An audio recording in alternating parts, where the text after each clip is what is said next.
¿Qué onda, plebes? Bienvenidos al video de la semana. That was such a cheesy intro. Estoy hablando como si fueran millones de ustedes aquí viendo mis videos, pero you know what? I'm manifesting because that's something that I want to do. Like, I want to, you know, I want to grow. Oh my goodness.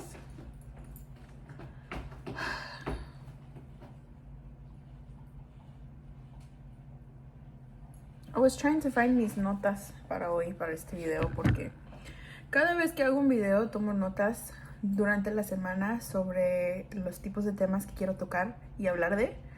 Y la razón por eso es porque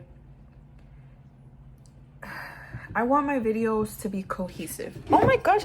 Ah, my Stanley Cup! This video is starting off as a mess. Ok, mi mamá siempre me dice, arréglate para tus videos. But I'm like, Mom, why am I gonna get ready for my videos? Like, these are videos for me. Son videos para yo en mi futuro, ¿ok? En 10 años, en 5 años, quiero llegar a ver estos videos y decir, oh my God, me acuerdo cuando estaba soltera y cuando vivía solita. Like, I want to get to the point where I'm introducing a husband and my kids' friends, or if their parents allow, you know, whatever. And I want to introduce, like, my family to this video and stuff. And, like, you know, nunca voy a poder ser así otra vez. Like, nunca voy a estar en esta etapa de mi vida en donde estoy soltera y, I mean, like, without kids, you know, like, no husband, no kids. So, ¿para qué me voy a arreglar? O sea, I'm not, like, you know, these are for me. Literalmente estos videos son para mí, para yo poder verlos en unos años. So, I beg to differ, you know. I'm not finna get ready. Like, for what? But I did just take a shower. I just got home from work. I don't even know. I'm just gonna get right into it. I'm just gonna get to talking. But, like, okay. Earlier this week, I was listening to this song called We Can't Be Friends by Ariana Grande. I don't know if you've heard it. You probably have. Well, duh. This is a video to myself. Obviously, you've heard it. If you're talking about it, you've heard it. But, like, you know, I'm listening to the song and I'm driving to work, whatever, like 6 a.m., blasting a song. And I'm, like, starting to get, like, really sad. Like, I get this, like, sad feeling. And I don't understand why. And I'm like, why am I feeling so sad? Why am I feeling so sad? And this song, like, I had never heard it. And I've heard it, but I had never really paid attention to what the song was about. But I, like, looked down on my phone to try and change the song, which is really bad. I should have just done it for my CarPlay, but whatever, beside the point. I looked down on my phone to change the song. And, like, I see the cover of the album of that song. And it's Ariana Grande and Ariana Grande, like, together. So I'm like, oh my gosh, that is so cool. Y de repente así nada más como que me llegó la visión de los ángeles que me estaban mandando, that I'm feeling sad because that was a reflection of me. Okay? Hey, my video.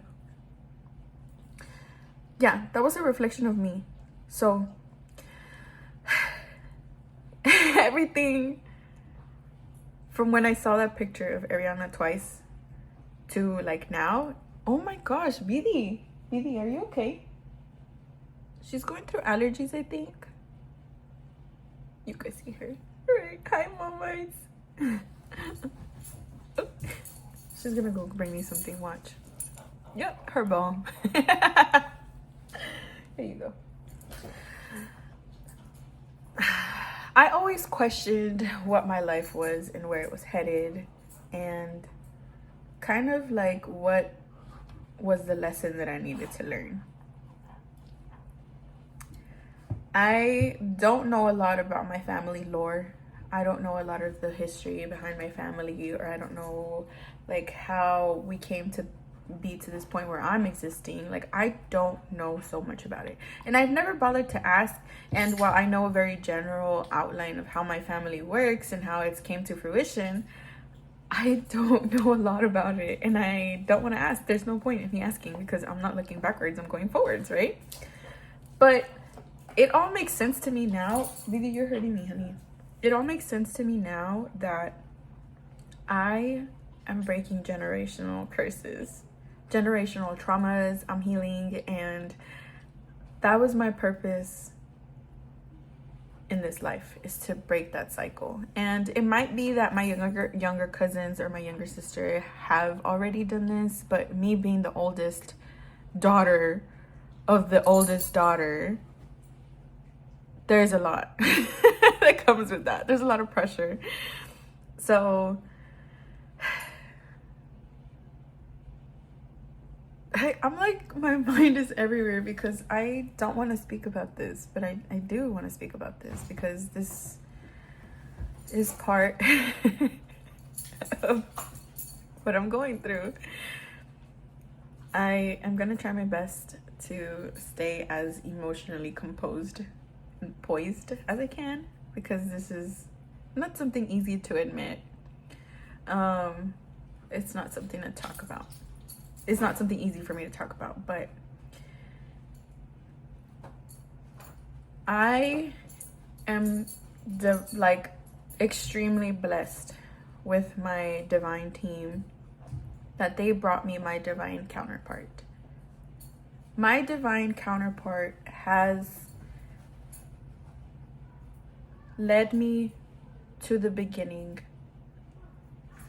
of an awakening, an enlightenment, an epiphany, and I could never be more grateful for that, because now I feel like I said it last video, how like I'm finally starting a spiritual journey, and I never understood what the spiritual journey was, what it was, or like what was the lesson that I needed to learn.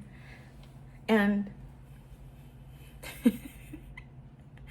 this week I've gotten so many like mixed signals and messages from spirit and from source and from God and from my divine team. And you know, lately I feel like I've been going through an identity crisis, and not externally but internally. Like, I don't know who I am. I don't know who I want to be, and more so, I don't know who I was. And that is because I'm constantly looking. Somebody's got the zoomies. I'm constantly looking to become the next best elevated version of myself. Constantly. I can never stay in one place. I can never be happy with who I am. Therefore, I'm always looking to grow. Everything in my life has become a lesson to me. And it's getting to the point where I'm questioning and I'm asking, why does everything have to be a lesson?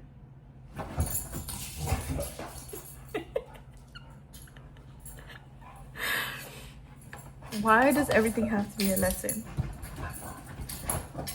Oh my gosh, they're literally like, hey.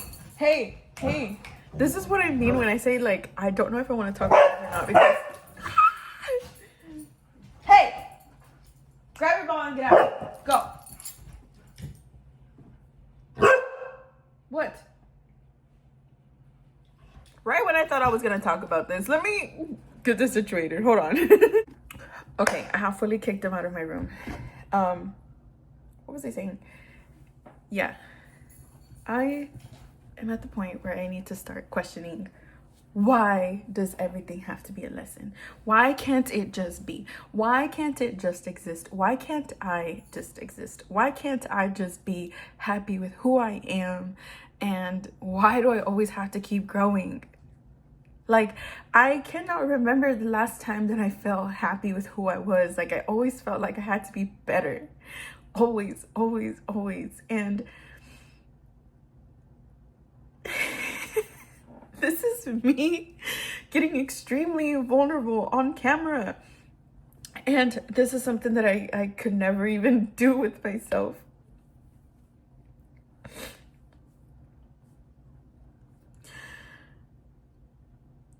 There's this thing where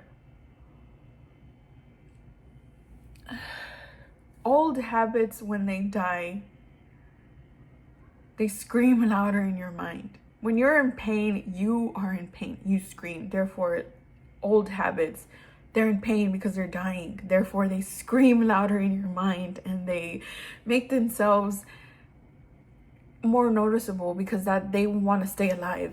They want to still exist, those old habits. And for me, it was, I'm hearing the old habits in my mind, and I'm hearing them screaming, and they're in my mind, and they're like, hey, we don't want to die. Like, stop trying to fix us.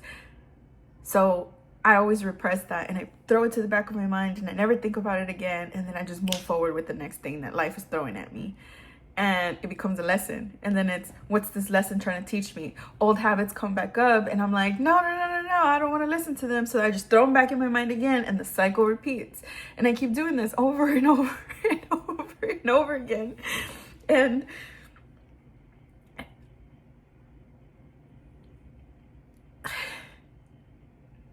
there's this scene, or not even a scene, it's a scenario, it's a real memory that happened to me when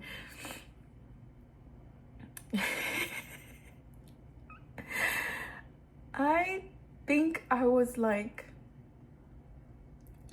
14, 15 maybe, in high school one time. And I now have this fear of walking in parking lots with cars, especially when the cars are turned on, because it's a trauma from when I was in high school. I was walking towards my mom's car, and a truck backed out of its parking spot and it hit me. So now I forever have this fear of walking behind vehicles that are turned on, because I'm scared that they're gonna back up, not see me, and hit me. And that happened when I was like 15 or 16. I cannot remember. I blocked out what age I was, but I remember a month after how I had to cross this busy street, and I was by myself, and I'm crossing this busy street, and the walk signal turns on, and I start crossing. And all of a sudden, this car comes full force, like fast speed towards me, and like misses me by this much.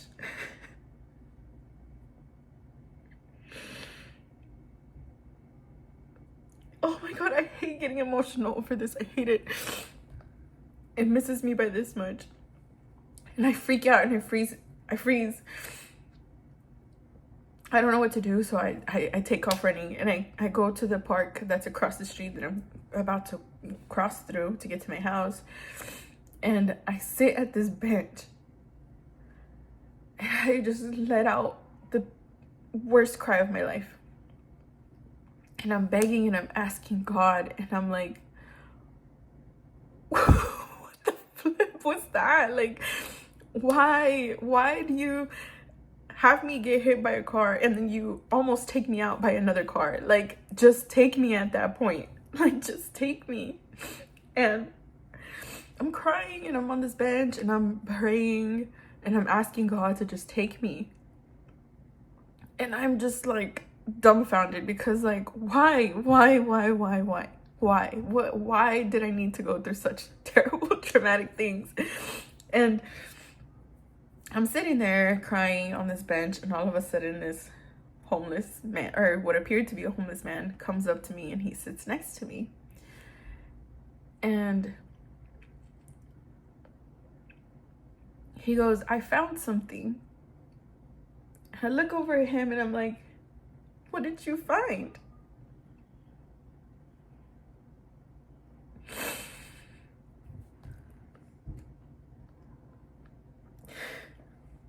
I have this knot in my throat right now talking about this. I don't think I've ever spoke about this ever, but I go, what did you find? And he hands me a booklet. He goes, this is for you. And it's this like, it's like a bunch of papers just stapled together, like folded in half, and there's a bunch of printing on it, and I can't remember exactly what it was, but he goes, I gotta tell you something. And I'm like confused because not like there's just this random man who's not letting me cry in peace, and he's trying to talk to me. And he's like, God doesn't care what you call him as long as you are calling. I will never forget those exact words. He said, God doesn't care what you call him as long as you are calling. And I was just like, okay, cool, whatever. And then he walked away. And I keep crying. He's gone, and I keep crying, and I'm in my feelings, and I'm upset. And I'm just like, what the fuck? Like, what is all this? Like, it doesn't make sense. I walk home, and I open this booklet. God, I didn't want to cry. I opened this booklet, and it's a little booklet full of Bible verses. And the first one I see is Jeremiah 29:11.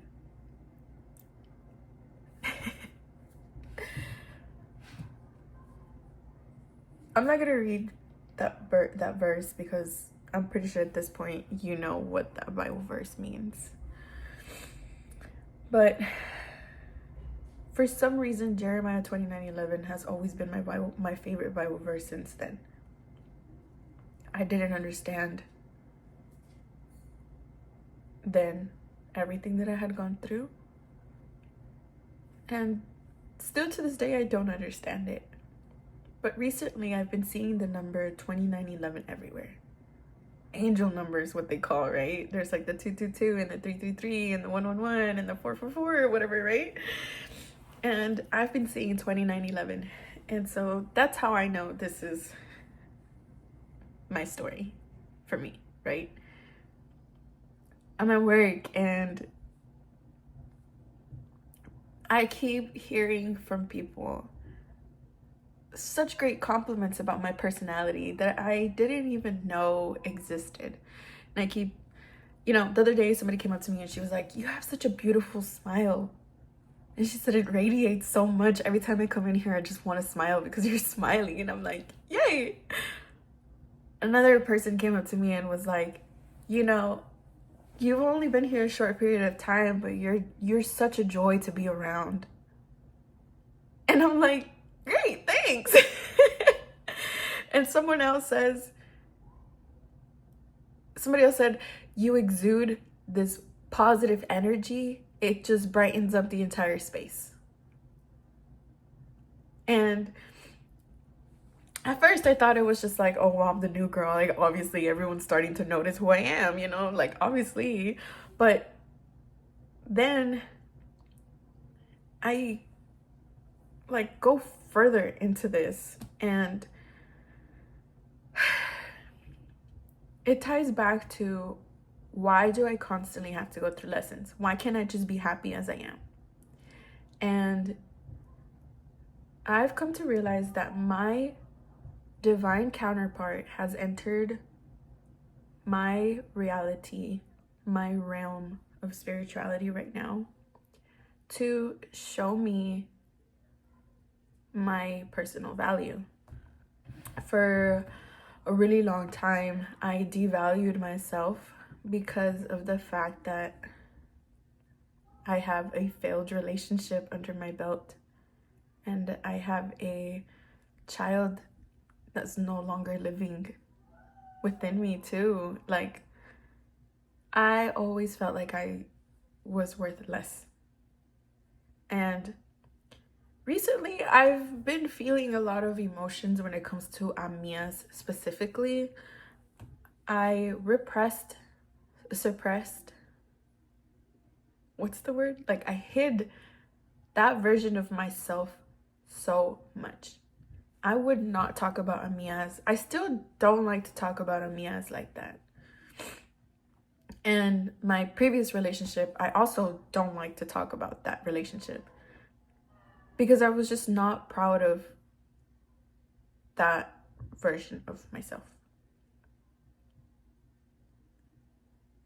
I said something to someone about how they were causing me to change my personality.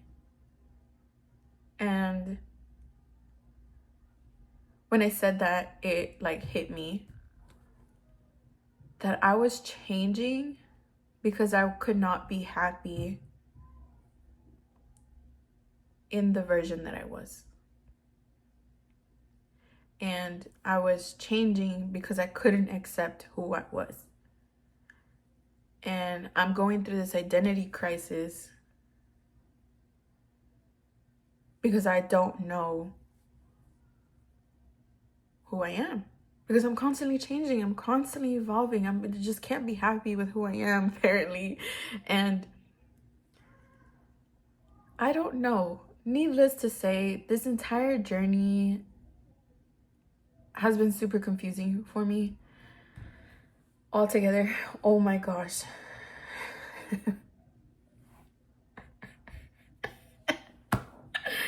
This entire journey has been so tough because I feel like no one understands. Bro, there's like little kids outside playing. I don't know if you can hear them. I hate that my window is right outside the playground because I can hear everything. Anyways, this entire journey has been really, really hard, and it's been really tough to connect with other people or like have a community that can support me through these everyday encounters. It seems like every day my spirit team has thrown something at me to give me that realization that like I am the love that I'm searching for and that I have such power in that. And while I knew it, I never felt it because I have not been able to properly love the past versions of myself, and I have not been able to accept them. You know, I have to learn to accept that I am a person who is currently grieving amias. And I am, you know, like I there's a lot of pieces of me that are extremely complicated, and I never wanted to touch them or like I never wanted to deal with them or heal through it or talk about it because I was not willing to put in the work. I didn't love myself enough to put in that work to fix those parts of me. And now I I realize that if I want to be, you know, someone's mom or someone's wife in the future, then I need to fix that. Because I can't expect myself to teach that to my kids and my future the future generations that are to come from me, if there is, how to love themselves if I can't even love myself, you know? So that's what this week has been. I like don't want to talk about it anymore because I feel very like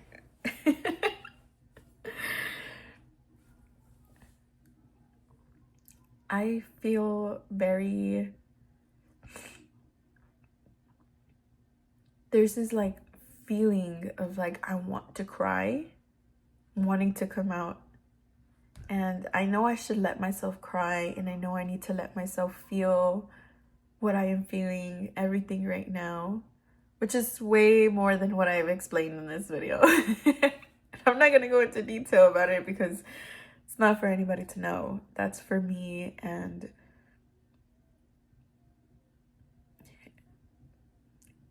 universe. It's for me and my other me to know.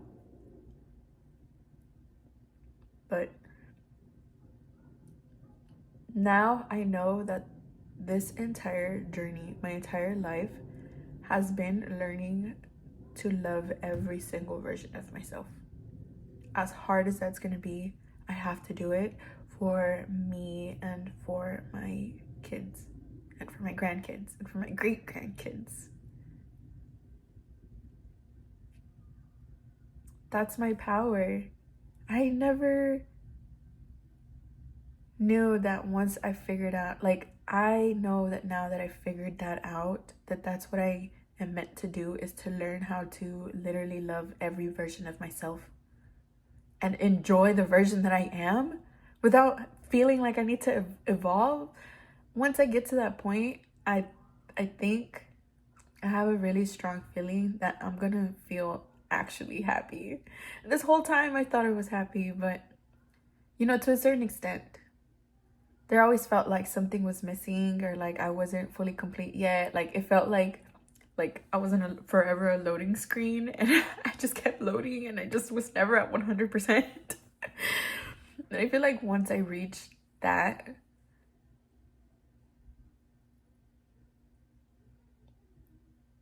I take that back. I think because I'm gonna constantly be changing, which is gonna be inevitable. I think I have to learn to also love myself through the changes and not just as I am now. Like, I have to learn to be happy with who I was and happy with who I'm becoming, not just with who I'm just becoming.